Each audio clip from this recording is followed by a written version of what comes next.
কিয়ামতের দিন আপনার আমার নবী আখিরি জামানার পয়গম্বরকে আল্লাহ নেতা বানাবেন।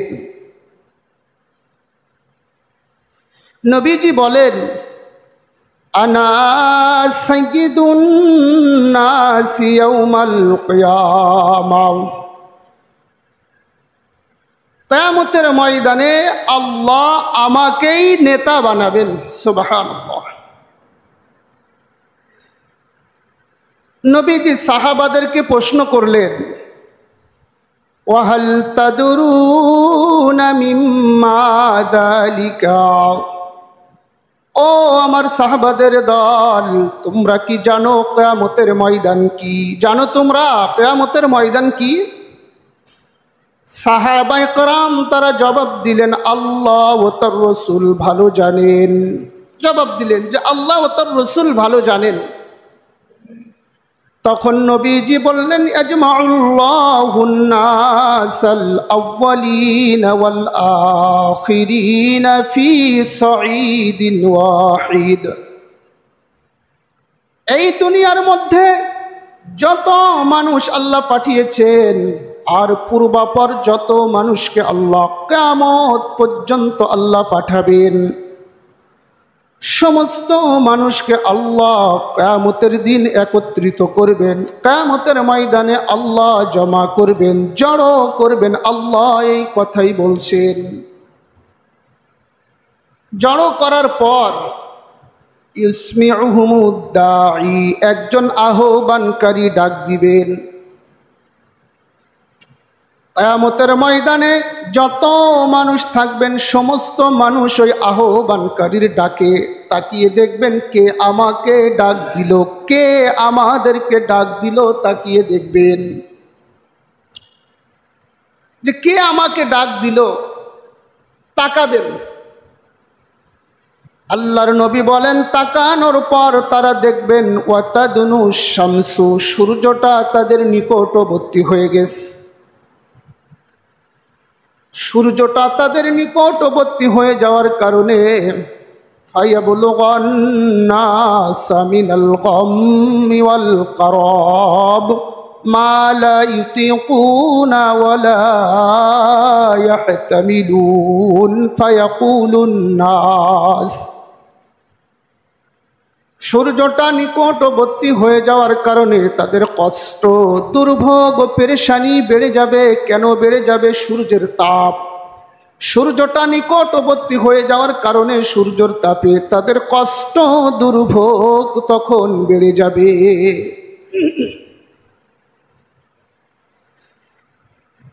তখন তারা বলবেন, একজন আরেকজনকে বলবেন অথবা একদল আরেক দলকে বলবেন,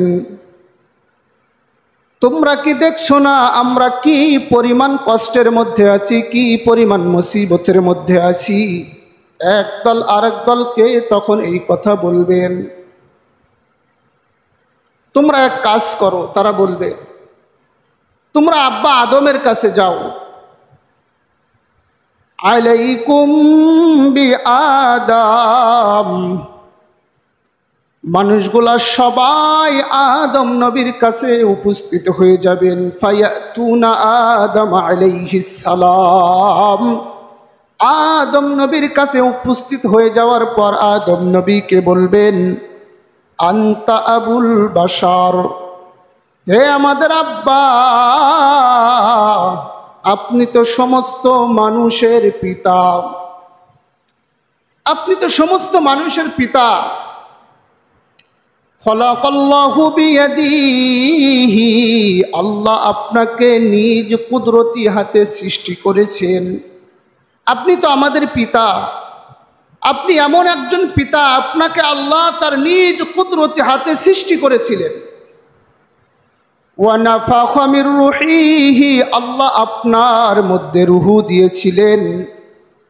ওয়া আমারাল মালাইকাতা ফাসাজাদু লাক, আর আপনি মাটির তৈরি একজন আদম, নূরের তৈরি ফেরেশতাদেরকে দিয়ে আল্লাহ আপনাকে সেজদা করিয়েছিলেন। আপনার অনেক মর্যাদা। মানুষগুলা তখন বলবে, আব্বা আপনি কি দেখছেন না আপনার সন্তানরা কি পরিমাণ মুসিবতের মধ্যে আছে, কষ্টের মধ্যে আছে? আপনি কি দেখছেন না? এক পর্যায়ে তারা বলবেন, ইশফা লানা ইলা রাব্বিক, আপনার সন্তানদের জন্য আল্লাহর কাছে একটু দোয়া করেন। আপনি দেখছেন না আপনার সন্তানরা কি পরিমাণ মুসিবতের মধ্যে আছে, কষ্টের মধ্যে আছে?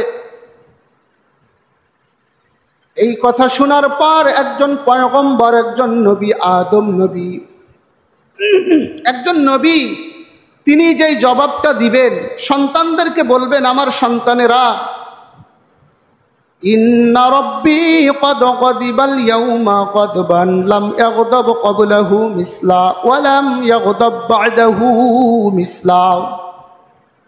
আজকে রব এত পরিমাণ রেগে আছেন, আগে কোনোদিন এত পরিমাণ রাগ তিনি করেন নাই, এরপরেও কোনোদিন রব এত বেশি রাগ করবেন না। এত বেশি রব আজকে রেগে আছে। একজন পয়গম্বর আদম নবী তিনি এই কথা বলছেন সন্তানদেরকে যে রব আজকে অনেক রেগে আছে। আদম নবী তার সন্তানদেরকে বলবেন, আদরের সন্তানেরা, তোমাদের আম্মা হাওয়া আলাইহিমুস সালাম আর আমাকে আল্লাহ জান্নাতের মধ্যে থাকতে দিয়েছিলেন। তোমাদের আম্মাকে আর আমাকে আল্লাহ জান্নাতের মধ্যে থাকতে দিয়েছিলেন। আল্লাহ আমাদেরকে বলেছিলেন, আদম, হাওয়া, তোমরা জান্নাতের মধ্যে থাকো, জান্নাতের মধ্যে আনন্দ ফুর্তি যা মনে চাই করো, জান্নাতের নিয়ামত তোমরা উপভোগ করো। তবে তোমাদেরকে আমি একটা বিষয় নিষেধ করলাম। বলেন তো দেখি নিষেধ কয়টা? একটা বিষয় নিষেধ করলাম, একটা বিষয়। সেটা কি? ওয়ালা তাকরাবা হাদিহিশ শাজারা,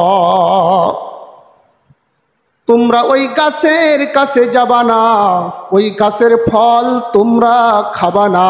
এই একটা বিষয় নিষেধ করলাম, শুধুমাত্র একটা বিষয়, তোমরা গাছের কাছে যাবা না আর ওই গাছের ফল তোমরা খাবা না। আদম নবী সেদিন বলবেন, আমার সন্তানেরা, তোমাদের আম্মা হাওয়া আলাইহিমুস সালাম শয়তান ইবলিসের প্ররোচনায় আমাদেরকে ওই গাছের কাছে নিয়ে যায়, ওই গাছের ফলের ভক্ষণ আমাদেরকে খাওয়িয়ে দেয়। নবী আদম সন্তানদেরকে বলবেন, ওই গাছের ফলের ভক্ষণ শয়তানের প্ররোচনায় আমাদেরকে খাওয়িয়ে দেয়। আজকে আল্লাহ যদি আমাকে বলে, আদম নিষেধ করেছিলাম গাছের কাছে যাবা না, আমি কি জবাব দিব তোমরা বলো সন্তানেরা? ও আমার সন্তানেরা, আল্লাহর হুকুম একটা পালন করা আমার পক্ষে একটু অন্য রকম হয়েছে। এই কারণে আমি আজকে টেনশনে আছি, আমি নিজেকে নিয়ে পেরেশানির মধ্যে আছি। নাফসি নাফসি নাফসি ইযহাবু ইলা গায়র, তোমরা অন্য কারোর কাছে যাও। নিষেধ করেছিল একটা, পালন করা একটু অন্য রকম হয়েছে। একজন নবী কতটা পরিমাণ পেরেশানের মধ্যে থাকবে, টেনশনে থাকবে। শুধু নবী নন, তিনি আমাদের পিতা আদম আলাইহিস সালাম। তিনি যদি এতটা পেরেশানের মধ্যে থাকে একটা বিষয় অমান্য করার জন্য, আমরা তার সন্তান, আমরা কতটা আল্লাহর হুকুম অমান্য করছি। শুধু তাই নয়, আল্লাহর ফরজ সালাত এই বিধান আমরা অমান্য করছি। আমরা মনে হয় কিয়ামতের দিন বড্ড আরামে থাকব। একটু চিন্তা করেন।